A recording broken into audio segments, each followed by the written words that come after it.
ನಮ್ಮ ಕೈಯಲ್ಲಿ ಅನ್ನುವಂಥ ಒಂದು ಶೀರ್ಷಿಕೆ ಅಡಿಯಲ್ಲಿ ಈ ಮನೆ ಮತ್ತು ಕಾರ್ಯಕ್ರಮದ ಸಂದರ್ಭದಲ್ಲಿ ರೈತರನ್ನು ಉದ್ದೇಶಿಸಿ ಸಮಗ್ರ ಕಬ್ಬಿನ ಬೆಳೆಯನ್ನು ಕುರಿತು ಸನ್ಮಾನ್ಯರು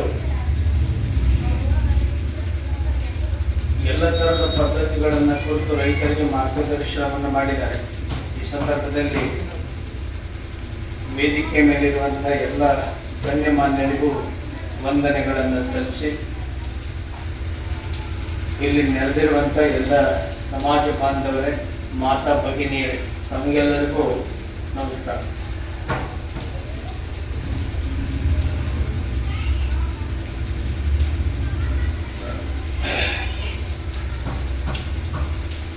ಸಂಸ್ಕೃತದಲ್ಲಿ ಒಂದು ಸಣ್ಣ ವಾಕ್ಯ ಇದೆ, ಯಥಾ ಬ್ರಹ್ಮಾಂಡ ತಥಾ ಪಿಂಡಾಂಡ ಅಂತ.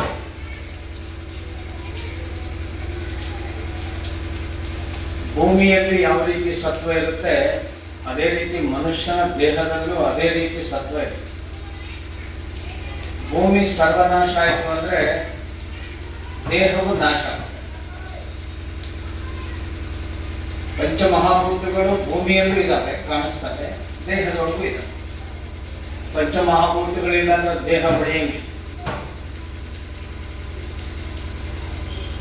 ಈಗ ನೀರು ಅಂತೀವಿ, ನೀರು ದೇಹದೊಳಗೆ ಇರೋದ್ರಿಂದನೇ ಬದುಕಿರ್ತದೆ ದೇಹ.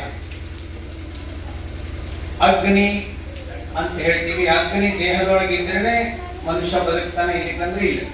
ಕಾಲು ನೋಡು ತಣ್ಣಗಾಗ್ಯವನ ಅಂತಾರೆ, ಕಾಲು ತಣ್ಣಗಾಗ್ಯಾವ ಮುಗಿತ ಅಗ್ನಿ ಹೋಗೈತೆ. ಕಾಲು ತಣ್ಣಗಾಗ್ಯಾವ ಕಡೆ ಅಗ್ನಿ.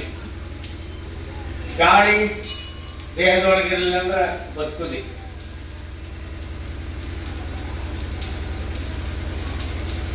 ಆಕಾಶ ಎಲ್ಲೈತಿ ದೇಹದೊಳಗಂದ್ರೆ, ಈಗ ಒಳಗೇನು ಹೊಟ್ಟೆ ಒಳಗೆ ಜಾಗ ಐತಲ್ಲ ಅದ ಆಕಾಶ.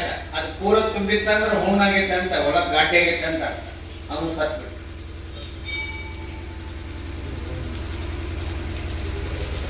ಹಾಗೆ ಮತ್ತೆ ಈ ಬ್ರಹ್ಮಾಂಡದಲ್ಲಿ ಇರೋದು ಎಲ್ಲವೂ ದೇಹದಲ್ಲಿದೆ. ಬೇಕಾದ್ರೆ ನೋಡಿ, ಸಮುದ್ರ ನೀರು ಎಷ್ಟೈತೆ ಅಂದ್ರೆ ಸಿಹಿ ನೀರಿನ 3 ಪಟ್ಟು ಜಾಸ್ತಿ ಇದೆ, ಇನ್ನೂ ಹೆಚ್ಚಿದೆ. ಅದಕ್ಕೆ ಭೂಮಿಯಲ್ಲಿ ಸಮುದ್ರ ಬಹಳ ದೊಡ್ಡದಿದೆ, ಸಿಹಿ ನೀರು ಇನ್ನೂ ಕಡಿಮೆ ಅದು. ಬಾವಿ, ಹಳ್ಳ, ಕೆರೆ ಮೊದಲಿದ್ದು, ಈಗಿಲ್ಲ. ಬಿಸಿಲೇರಿ ಒಳಗೆ ಇದ್ದದ್ದೇ ಈಗಷ್ಟೇ. ಮತ್ತು ದೇಹದೊಳಗೆ ಎಲ್ಲಿ ಉಪ್ಪು ಐತೆ ಅಂದ್ರೆ, ದೇಹದೊಳಗೆ ಬಾಯಿಯೊಳಗೆ ಬರೋ ಜೊಲ್ಲು ಬಿಟ್ಟರೆ ಉಳಿದದ್ದೆಲ್ಲ ಉಪ್ಪು ಐತಿ, ಹೌದಲ್ರಿ?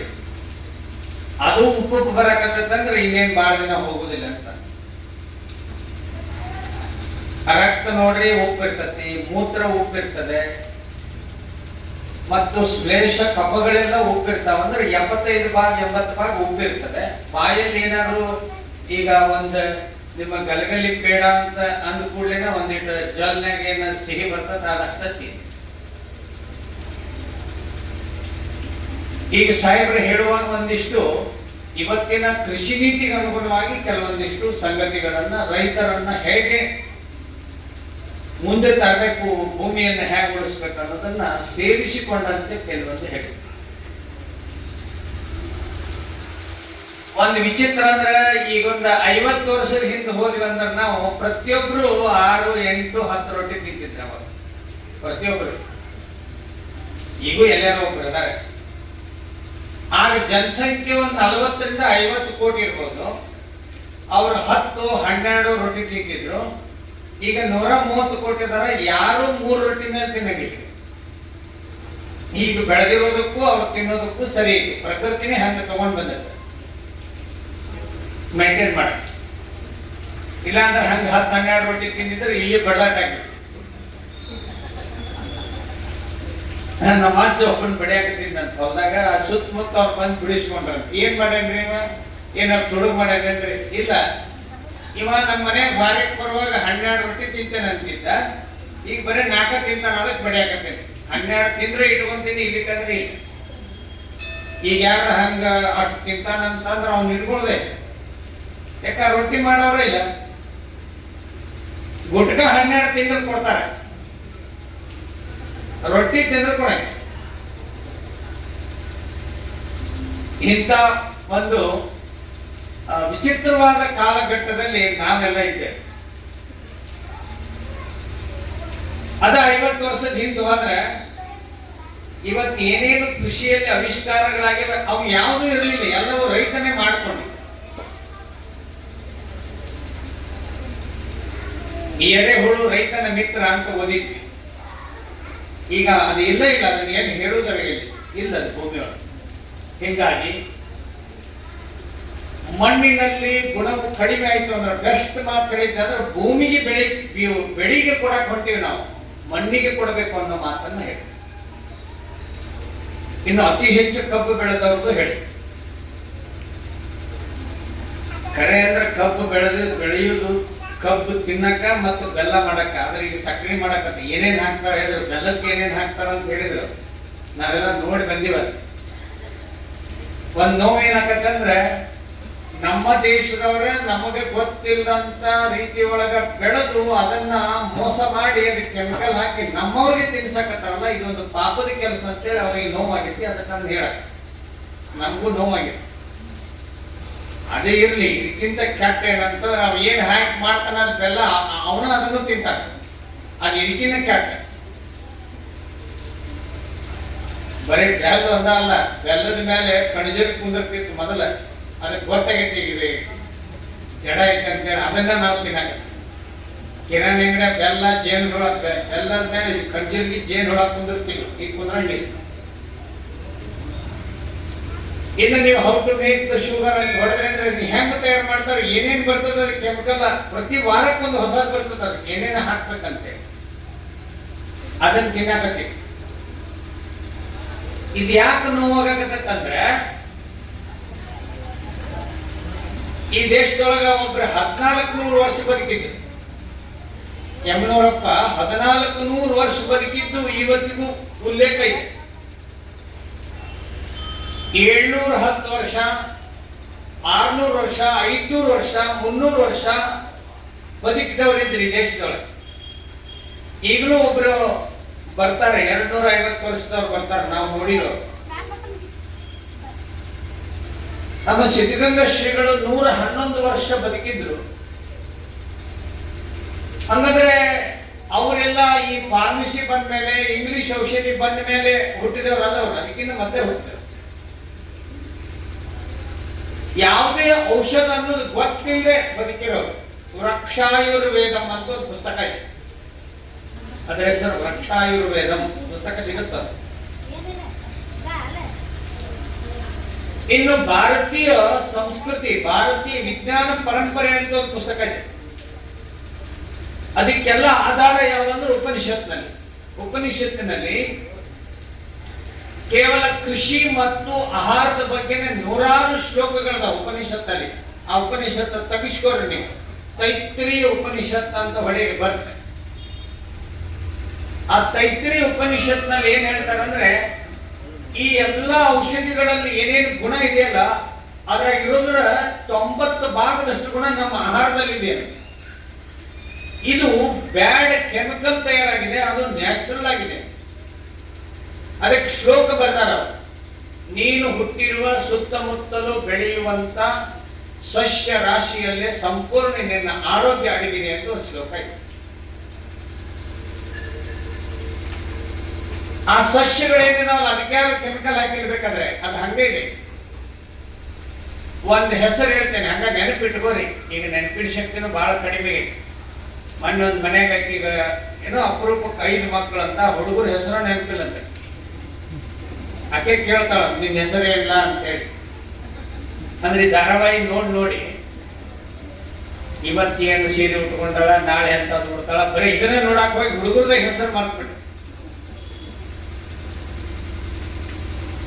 ಜ್ಞಾಪಕ ಶಕ್ತಿ ಯಾವಾಗ ಮನುಷ್ಯನಿಗೆ ಕಡಿಮೆ ಆಗ್ತದೋ ಅವಾಗ ಅವನ ದೇಹವು ಜರ್ಜರಿತ ಆಗಿರ್ತದೆ, ಅನಾರೋಗ್ಯ ಆಗ್ತದೆ. ಧೃತಿ ಸ್ಮೃತಿ ವಿಭ್ರಷ್ಟ ಆದ್ರೆ ದೇಹ ನಾಶ ಆಗುತ್ತೆ ಅಂತ ಭಗವದ್ಗೀತೆ ಇದೆ. ಧಿ ಅಂದ್ರೆ ಬುದ್ಧಿ, ಧೃತಿ ಅಂದ್ರೆ ಹೆದರಿಕೆ, ಸ್ಮೃತಿ ಅಂದ್ರೆ ಜ್ಞಾಪಕ ಶಕ್ತಿ. ಧಿ ಅಂದ್ರೆ ಬುದ್ಧಿ, ಬುದ್ಧಿ ಸರಳ ಇಲ್ಲ. ಧೃತಿ ಅಂದ್ರೆ ಬರೇ ಭಯ, ಸಾಲ ತಗೊಂಡ್ಬಿಟ್ಟಿರ್ತಾರೆ ಜಗ್ಗರೆ, ಅವ್ರು ಯಾವಾಗ ಬರ್ತಾರೋ ಯಾವಾಗ ನಮ್ಮ ಮನೆಗೆ ಬರ್ತಾರೋ ಅನ್ನೋದೊಂದು ಭಯ. ಅವಾಗ ಈಗ ಸಾಲಕ್ಕೆ ಯಾರು ಹೆದರುದಿಲ್ಲ, ಈಗ ಬೇರೆ ಬೇರೆ ಭಯ ಅದಾವ. ಆ ಭಯ ಉಂಟಾತು ಅಂದ್ರೂ ಅವ್ರಿಗೆ ಅನಾರೋಗ್ಯ ಬರ್ತದೆ. ಜ್ಞಾಪಕ ಶಕ್ತಿ ಕೊರತೆ ಅಂತಂದ್ರೆ ಮನುಷ್ಯ ಚಂಚಲ ಆಗ್ಬಿಡ್ತಾನೆ, ಅವ್ನಿಗೆ ಏನ್ ಹೇಳಿದ್ದು ಅರ್ಥ ಆಗೋದಿಲ್ಲ. ಅದಕ್ಕೆ ಆ ಉಪನಿಷತ್ತುಗಳಲ್ಲಿ ಹೇಳುವ ಹಾಗೆ ನಿಮ್ಗೆ ಒಂದ ವನಸ್ಪತಿ ಅಥವಾ ಒಂದು ಮೂಲಿಕೆ ಬಗ್ಗೆ ಹೇಳ್ತೀನಿ, ಇಲ್ಲೆಲ್ಲ ಅದಕ್ಕೆ ಕಾಣಿಸ್ತದೆ ಬೇಕಾದಷ್ಟು. ಅದರ ಹೆಸರು ಅತಿಬಲ ಅಂತ, ಅದರ ಹೆಸರು ಸಂಸ್ಕೃತದಲ್ಲಿ ಅತಿಬಲ ಅಂತ. ಇಲ್ಲಿ ಹಳ್ಳಿಯಾಗ ಏನಂತಾರ ಅದಕ್ಕಂದ್ರೆ ತುರುಬಿ ಅಂತಾರ. ಗೊತ್ತೈತ್ರೆ ಯಾರಿಗಾರ ತುರುಬಿ? ಅದರೊಳಗ ಒಂದ ಕಾಯಿ ಇರ್ತದೆ. ಆ ತುರುಬಿ ಹಿಡ್ರಿ ತೆಗದ್ರಿ ಅಂದ್ರ ಆ ಕಾಯಿ ಏನಿರ್ತತಿ ಅದನ್ನ ಶ್ರೀಕೃಷ್ಣ ಪರಮಾತ್ಮ ನಾಮವನ್ನು ಹಚ್ಕೊಳ್ಳುವಾಗ ಆ ನಾಮವನ್ನು ಎದ್ದಿ ಹಿಂಗ ಹಚ್ಕೋತಿದ್ನ. ಅಷ್ಟು ಚಕ್ರಗಳಿರ್ತಾವದ್ರಾಗ, ಅದಕ್ಕೆ ಕರೆಕ್ಟ್ ಆಗಿ 12. ಆ ಹಣಿಗೆ ಸಹಿತ ಅದನ್ನೇ ಹಚ್ಕೋತಿದ್ನ. ಆ ಗಿಡದ ಹೆಸರೇ ಒಬ್ಬ ಕೌರವರಿಗೆ ಮಗನಿಗೆ ಇಟ್ಟಿದ್ರು, ಅತಿಬಲ ಅಂತ ಅವನ ಹೆಸರು. ಮಹಾಬಲ ಅಂತ ಹೆಸರು. ಅತಿಬಲ ಮಹಾಬಲ ಎರಡೂ ಗಿಡಗಳಿದಾವೆ, ಎಷ್ಟು ಬೇಕಾದಷ್ಟು ಬೆಳೆದಿರ್ತಾರೆ. ದನ ಉಚ್ಕೊಂಡ್ರ ಅದ್ರ ಎಲಿ ತಿನ್ನಿಸ್ತಾ, ಹಾವು ಕಚ್ಚಿದ್ರೆ ಅದು ಔಷಧಕ್ಕೆ ಬರ್ತದೆ. ಗುಟ್ಕಾ ತಿನ್ನೋರಿಗೆ ಬರಂಗಿಲ್ಲ, ಗುಟ್ಕಾ ಏನೇನೋ ಹಂದಿ ತಿಂತಾರಲ್ಲ ಅವ್ರಿಗೆ ಬರಂಗಿಲ್ಲ. ಈ ಯಾವ ತಿಂತಾನಲ್ಲ ಮನುಷ್ಯ ಅದನ್ನ ಹಂದಿ ತಿನ್ನಂಗಿಲ್ಲ. ಅಷ್ಟೇ ಯಾಕ ಕೋಕೋ ಕೋಲಾ ಸಹಿತ ಕುಡಿಯಂಗಿಲ್ಲ ಹಂದಿ. ಹಂದಿಗೆ ಗೊತ್ತೈತಿ ಇದು ಕೆಮಿಕಲ್ ಅಂತ, ನಮ್ ಸಿನಿಮಾ ಹುಚ್ಚರಿಗೆ ಗೊತ್ತಿಲ್ಲ, ಅವರು ಅಡ್ವರ್ಟೈಸ್ ಕೊಡ್ತಾರ. ಅವ್ರು ನಾವು ಸೂಪರ್ ಸ್ಟಾರ್ ಅಂತೀವಿ.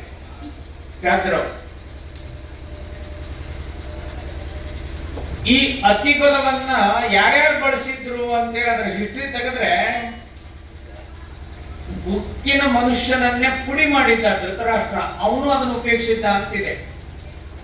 ಉಕ್ಕಿನ ದೇಹವನ್ನೇ ಪುಡಿ ಮಾಡಿದ್ದ. ಭೀಮ ತಿಂದಿದ್ದಾನೆ, ಪಾಂಡವರು ಉಪಯೋಗಿಸಿದ್ದಾರೆ, ರಾಮಾಯಣ ಕಾಲದಲ್ಲಿ ಉಪಯೋಗಿಸಿದ್ದಾರೆ, ಅವತ್ತಿನಿಂದ ಇದೆ. ಅದರ ಬೇರನ್ನ ಕೊಟ್ಟರೆ ಆಣೆ ಸಹಿತ ಹರಿಲಿಕ್ಕಾಗುವುದಿಲ್ಲ. ಅದರೊಳಗಿರೋ ಸತ್ವ ಸುಮಾರು 400-500 ವರ್ಷದ ಮಹಾಭಾರತದ ಕಾಲದಿಂದ ಈಗಿನವರೆಗೂ ಅದರ ಶಕ್ತಿ ಏನು ಕಡಿಮೆ ಇಲ್ಲ.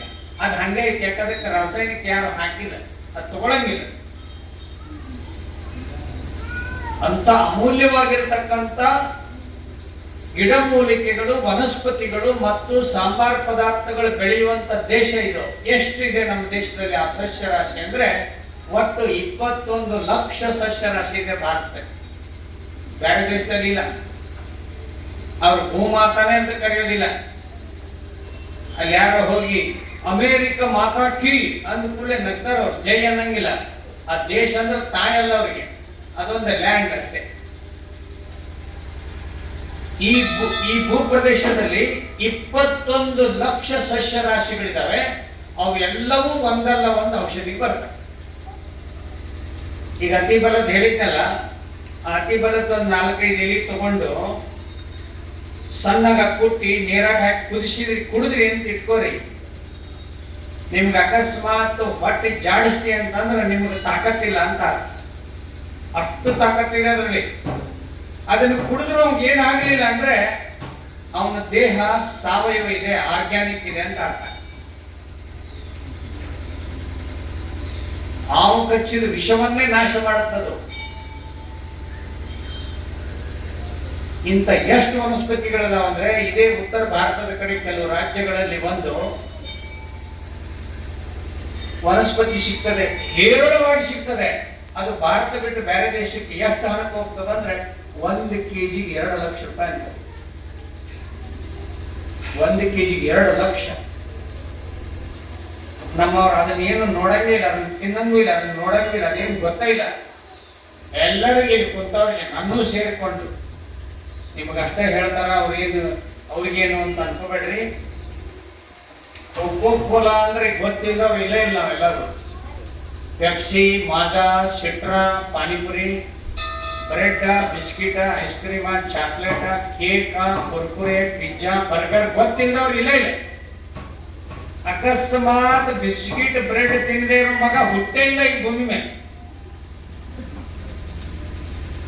ಮತ್ತೆ ದವಾಖಾನೆಗಿರೋರೆಲ್ಲ ಬಾಳ ಮಂದಿ ಎದಕ್ ಸಾಯ್ತಾರ ಅಂದ್ರೆ ಇವ್ರು ಬರೀ ಬ್ರೆಡ್ ಓದ ಕೊಟ್ಟಿರ್ತಾರ.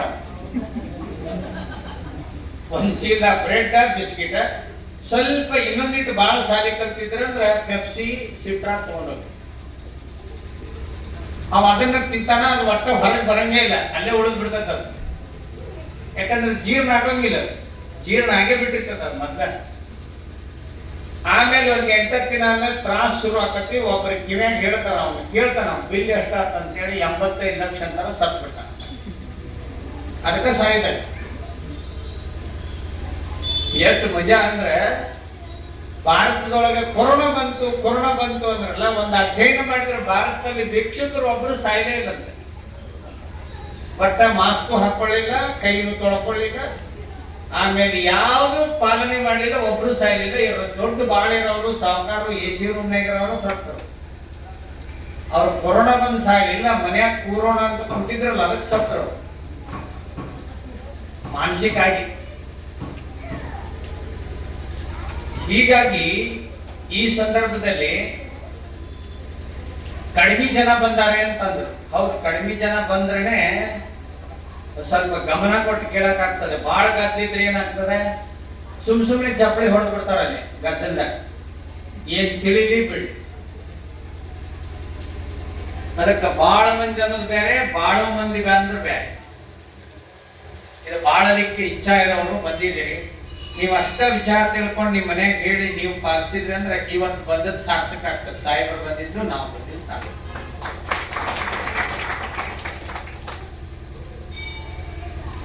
ಒಂದಿಷ್ಟು ಭಯಾನಕ ವಾತಾವರಣನೂ ಇದೆ ಇವತ್ತು ದೇಶದಲ್ಲಿ. ಹಂಗೆ ವಿಜ್ಞಾನಿಗಳು ಒಂದು ಅಂದಾಜು ಸಂಶೋಧನೆ ಮಾಡಿ ಹೇಳ್ತಾರೆ ಅಲ್ಲ, ಸತ್ಯಕ್ಕೆ ಹತ್ತಿರವಾಗಿರುವಂತ ಅಧ್ಯಯನ ಮಾಡಿ ಹೇಳ್ತಾ ಇದ್ದಾರೆ. ಇದೇ ರೀತಿ ಪ್ಲಾಸ್ಟಿಕ್ ಬಳಕೆ ಮುಂದುವರೆದ್ರೆ ಇನ್ನು 25 ವರ್ಷದಲ್ಲಿ ಸಮುದ್ರದ ತಳಕ್ಕೆಲ್ಲ ಪ್ಲಾಸ್ಟಿಕ್ ಹೋಗಿ ನೀರು ಭೂಮಿಗೆ ಬರ್ತದೆ ಅಂತ ಹೇಳಿದ್ದಾನೆ ಮೊನ್ನೆ. ಒಂದು ದಿನಕ್ಕೆ ಎಷ್ಟು ಲಕ್ಷ ಟನ್ ಹೋಗುತ್ತಂತೆ ನೀರಿಗೆ. ಅದರೊಳಗೆ ನೀರು ತುಂಬಿಕೊಂಡು ಅದು ತಳಕ್ ಹೋಗ್ತಾ ಇದೆ ಅಂತೆ, ನೀರು ಮೇಲೆ ಬರ್ತಾ ಇದೆ ಅಂತೆ. ಇದನ್ನು ಒಬ್ಬರು ಹೇಳ್ತಾರೆ. ಅದಕ್ಕೆ ಸಂಘ ಏನ್ ತಗೊಂಡಿದೆ ಈಗ, ಪರಿಸರ ಅನ್ನೋ ವಿಷಯವನ್ನೇ ಮೊದಲಿಗೆ ತಗೊಂಡಿದೆ. ಹೀಗಾಗಿ ಒಂದು ಸಣ್ಣ ಉದಾಹರಣೆ ಕೊಟ್ರೆ ನಮಗೆ ನಾವು ಏನಾಗಿವಿ ಅಂತ ಗೊತ್ತಾಗ್ತದೆ. ಒಬ್ಬ ಈ ದಾರಿ ಹಿಡಿದು ಹೊಂಟಿದ್ದ. ಈ ದಾರಿಯಿಂದ ಹೋಗುವಾಗ ಆರಂಭದಲ್ಲಿ ಒಬ್ಬ ಮನುಷ್ಯ ನಿಂತಿದ್ದ. ಈ ಹೋಗೋನ್ ಹೇಳ್ದ, ನೀನ್ ಇಲ್ಲಿಂದ ಒಂದಿಷ್ಟು ದೂರ ಹೋಗೋ, ಆ ದಾರಿಯಲ್ಲಿ ಹೋಗುವಾಗ ನಿನಗೆ ಒಂದಿಷ್ಟು ತೊಂದರೆ ಆಗ್ತದೆ, ಒಂದಿಷ್ಟು ಶ್ರಮ ಆಗ್ತದೆ, ಒಂದಿಷ್ಟು ಪರಿಶ್ರಮ ಆಗ್ತದೆ, ಒಂದಿಷ್ಟು ತರ್ಕ ಮಾಡಬೇಕಾಗತ್ತೆ, ಒಂದಿಷ್ಟು ದುಡಿಮೆನೂ ಬರುತ್ತೆ, ಒಂದಿಷ್ಟು ಅಡೆತಡೆಗಳು ಬರುತ್ತೆ. ಆಮೇಲೆ ಆ ಕೊನೆಗೆ ಹೋದಿ ಅಂತಂದ್ರೆ ನಿನಗೆ ಒಂದು ವಿಶಿಷ್ಟವಾದಂತ, ಒಂದು ಅದ್ಭುತವಾಗಿರ್ತಕ್ಕಂಥ ನಿಧಿ ಸಿಗ್ತದೆ ಅಂತ ಹೇಳಿದ್ರು.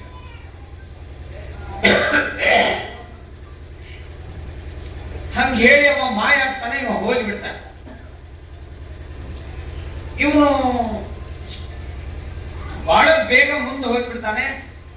ಅಲ್ಲಿ ಒಬ್ಬ ನಿಂತಿರ್ತಾನೆ, ಇವ ಹೇಳಿರ್ತಾನೆ ಅಲ್ಲೊಬ್ಬ ನಿಂತಿರ್ತಾನೆ ಅಂತ. ಇವ ಅಲ್ಲಿ ಹೋಗ್ತಾನೆ. ಅಲ್ಲಿ ಹೋದ ತಕ್ಷಣ ಅವ ಕೇಳ್ತಾನೆ, ನೀನು ಹೇಗೆ ಬಂದಿ? ಇಲ್ಲ, ಒಬ್ರು ಅಲ್ಲಿ ದಾರಿನಲ್ಲಿ ಹೇಳಿದ್ರು, ಈ ದಾರಿ ಹಿಡಿದು ಹೋಗು, ನಿನ್ಗೊಂದು ದೊಡ್ಡದಾದಂತ ಆನಂದದ ನಿಧಿ ಸಿಗ್ತದೆ ಅಂತ ಹೇಳಿದ್ರು, ಬಂದೆ. ಮತ್ತೇನ್ ಹೇಳಿದ್ರು? ಏನ್ ಹೇಳಲಿಲ್ಲ, ಒಟ್ಟು ಸಿಗ್ತದೆ ಅಂತ ಹೇಳಿದ್ರು. ಇಲ್ಲ, ಇನ್ನು ಏನಾದ್ರು ಹೇಳಿರ್ಬೋದು ನೋಡು ಅಂದಾಗ ಅವ ಹೇಳ್ತಾನ, ಒಂದಿಷ್ಟು ತೊಂದರೆಗಳಾಗುತ್ತೆ, ಒಂದಿಷ್ಟು ಶ್ರಮ ಆಗುತ್ತೆ, ಒಂದಿಷ್ಟು ದುಡಿಮೆ ಹತ್ತುತ್ತೆ, ಒಂದಿಷ್ಟು ನಿನಗೆ ತರ್ಕ ಮಾಡುವಂತ ವಿಚಾರ ಬರುತ್ತೆ, ಅಂತದೆಲ್ಲ ಕಷ್ಟ ಬಂದ ಮೇಲೆ ನಿನ್ ನಿಧಿ ಸಿಗ್ತದೆ ಅಂತ ಹೇಳಿದ್ರು. ಹಂಗಾರೆ ಈ ದಾರಿಲಿ ಏನಾದ್ರು ಹತ್ತದ ಬಂತ ಅಂದ್ರೆ ಏನು ಬರ್ಲಿಲ್ಲ ಅಂತಾನೆ ಅವ ಅಂತಾನೆ, ನೀನು ಬಂದ ದಾರಿ ಸರಿ ಇಲ್ಲ, ನೀವು ವಾಪಸ್ ಅಲ್ಲಿಗೆ ಹೋಗು ಅಂತ ಹೇಳಿ. ಈ ಸದ್ಯ ಇಡೀ ಜಗತ್ತು ಹೊಂಟಿರೋದು ಏನು ಶ್ರಮ ಇಲ್ಲದೆ ಆ ನಿಧಿಗೆ ಹೋಗ್ಬೇಕಂತ ಹೊಂಟೇವಿ. ಒಟ್ಟ ಅಲ್ಲಿ ಏನು ಸಿಗಂಗಿಲ್ಲ, ಹೊಳ್ಳೆ ಅಲ್ಲಿಗೆ ಬರ್ಲೇಬೇಕು. Retrace your steps back. ಒಟ್ಟ ಸಾಧ್ಯನೇ ಇಲ್ಲ. ಭೂಮಿಯಲ್ಲಿ ದುಡಿಯಲಾರದೆ, ಬೆವರು ಸುರಿಸಲಾರದೆ, ಪಶುಗಳನ್ನ ಸಾಕಲಾರದೆ, ಭೂತಾಯಿಯ ಜೊತೆಗೆ ಸಂಬಂಧವನ್ನ ಚೆನ್ನಾಗಿ ಇಟ್ಕೊಳ್ಳದೆ ಹೋದ್ರೆ, ಅದಕ್ಕೆ ಏನೇನು ಪೋಷಕಾಂಶಗಳನ್ನ ಹಾಕಲಾರದೆ, ಶ್ರಮ ಪಡುವುದನ್ನ ಕಷ್ಟ ಅಂತ ತಿಳ್ಕೊಂಡ್ರೆ ನಾವು ಹೋಗಿರೋ ದಾರಿ ಸರಿ ಇಲ್ಲ, ನಮ್ಗೇನು ಸಿಗ್ಲಿಕ್ಕೆ ಸಾಧ್ಯವೇ ಇಲ್ಲ. ಈಗೆಲ್ಲಾನು ಹಂಗಾಗ್ಯ, ಎಲ್ಲಾನು ಉಲ್ಟನಾಗೈತಿ. ಎಂತ ವಿಚಿತ್ರ ಅಂದ್ರೆ ಎಲ್ಲ ಉಲ್ಟಾಗೈತಿ. ಬೇಕಾದ್ರೆ ಹೇಳ್ತೀನಿ, ನೀವು ನೋಡ್ರಿ, ಆಮೇಲೆ ಔಷಧ ವಿಷಯ ಹೇಳ್ತೀನಿ. ಎಲ್ಲ ಉಲ್ಟಾಗೈತಿ. ಯಾಕಾಗೈತಿ? ಏನು ಶ್ರಮ ಇಲ್ಲದ ದಾರಿಗೆ ಬಂದ್ಬಿಟ್ಟಿವಿ, ಬಹಳ ದೂರ ಬಂದ್ಬಿಟ್ಟೇವಿ. ಈಗ ಅಲ್ಲಿ ಮುಂದೆ ಹೋದ ಮೇಲೆ ಏನಿಲ್ಲ, ಇಲ್ಲ ನಿಧಿ ಇಲ್ಲಲೇ ದೊಡ್ಡದಾಗಿರುವಂತ ಕಂದಕ ಐತೆ, ಅಲ್ಲಿ ಬೀಳಬೇಕೀಗ. ಮೊನ್ನೆ ಹೇಳಿದ್ನಲ್ಲ, ಗೂಗಲ್ ನೋಡ್ಕೊಂತ ಹೋದಂತೆ ಅಲ್ಲಿ ಮುಂದೆ ಒಂದು 2 ಕಿಲೋಮೀಟರ್ ತೆಗ್ಗಿತ್ತಂತ ರಬಿದ್ ಸತ್ತು. ಅವ ಏನ್ ತಿಳ್ಕೊಂಡಾನ, ಬಾಗಲ ತೆಗೆದು ಒಬ್ಬರನ್ನ ಕೇಳಿದ್ರೆ, ಯಪ್ಪ ಈ ಹುಲ್ಯಾಳ ಎಲ್ಲೈತೆ ಅಂತ ಕೇಳಿದ್ರೆ ಅಸಹ್ಯಕತ್ತೆ ಅಂತ ಕೇಳಿ ಅವರಾಗ ನೋಡ್ಯಾನ. ಅದು ಹುಲ್ಯಾಳ ತಮಿಳ್ನಾಡಿಗೆ ಕರ್ಕೊಂಡು ಹೋಗಿತ್ತು. ಇಷ್ಟು ಸಹಿತ ನಮಗೆ ಬ್ಯಾಡ ಆಗೈತೆ. ಒಟ್ಟ ಎಲ್ಲವೂ ಸರಳ, ನೆಲ ಒರೆಸೋದು ಬ್ಯಾಡ ಅಂತೇಳಿ ಟೈಲ್ಸ್ ಹಾಕ್ಸ್ಯಾರ, ಗಾಡಿಗೆ ಏನು ಹಚ್ಚೋದು ಬೇಡ ಅಂತೇಳಿ ಇನ್ನೇನು ಹಚ್ಚಾರ, ಅಡಿಗೆ ಮಾತ್ರ ಮಾಡೋದು ಬೇಡ ಅಂತೇಳಿ ಫ್ರಿಜ್ ತಂದಾರ, 2-3 ದಿನಕ್ಕೆ ಅದ್ರಾಗ ತಿಂತಾರ. ದನ ಸಾಕೋದು ಬೇಡ ಅಂತೇಳಿ ಯೂರಿಯಾ ಗೊಬ್ಬರ, ಶಾಂಪೂ ಹಾಕಿದ್ದ ಹಾಲು ಕುಡಿಯಕತ್ತಾರ. ಶೇಂಗಾ ಒಯ್ದು ಗಾಣಕ್ ಮಾಡಿಸ್ಕೊಡೋದು ಬೇಡ ಅಂತೇಳಿ ಫ್ಯಾಕ್ಟ್ರಿಗೆ ಹಾಕೋ ಎಣ್ಣೆ ತಿನ್ನಕತ್ತಾರ.